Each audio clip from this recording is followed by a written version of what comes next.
Cloth 4ആയി മടക്കിയതിന് ശേഷം കോൺ ഷേപ്പിൽ ഇതേപോലെ ഫോൾഡ് ചെയ്ത് വെക്കുക.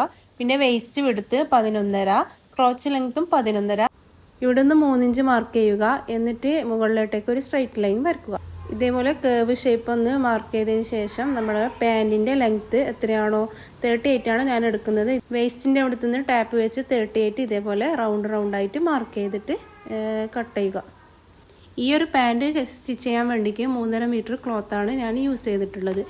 കട്ടിംഗ് ഒക്കെ കഴിഞ്ഞതിന് ശേഷം താഴെ ഭാഗത്തൊരു പീസ് നമുക്ക് ജോയിൻറ്റ് ചെയ്യാനുണ്ട്. ആ ജോയിൻറ്റ് അതും കൂടി മാർക്കിങ്ങിൽ ഉൾപ്പെടുത്തിയതിന് ശേഷം ഒരു പീസ് അവിടെ എക്സ്ട്രാ വെക്കുക കേട്ടോ. എല്ലാ കട്ട് ഏത് സ്കേർട്ടിനും പാൻറ്റിനായാലും ഈ ഒരു പീസ് എന്തായാലും വരും കേട്ടോ. ചിലർക്ക് അത് വരുന്നത് ഇഷ്ടമല്ല, പക്ഷെ എന്തായാലും നമ്മൾ ക്ലോത്ത് എത്രയല്ലേ വിടുത്തുണ്ടാവുമോ അതിനനുസരിച്ചിട്ടാണ് ഈ ഒരു പീസ് വരുന്നത്. വീതിയിലെ ക്ലോത്ത് ആണെങ്കിൽ ഇതുപോലെ പീസൊന്നും ഇല്ലാണ്ട് തന്നെ നമുക്ക് സ്റ്റിച്ച് ചെയ്യാം. ബെൽറ്റിന് വേണ്ടി 4 ഇഞ്ച് ലെങ്ത്തിലൊരു ക്ലോത്ത് എടുത്തിട്ട് വേസ്റ്റിൻ്റെ വിടുത്ത് എത്രയാണോ ഉള്ളത് അതിൻ്റെ ഫുള്ളായിട്ടൊരു ക്ലോത്ത് കട്ട് ചെയ്തിട്ട് നമുക്ക് സ്റ്റിച്ചിങ് സ്റ്റാർട്ട് ചെയ്യാം.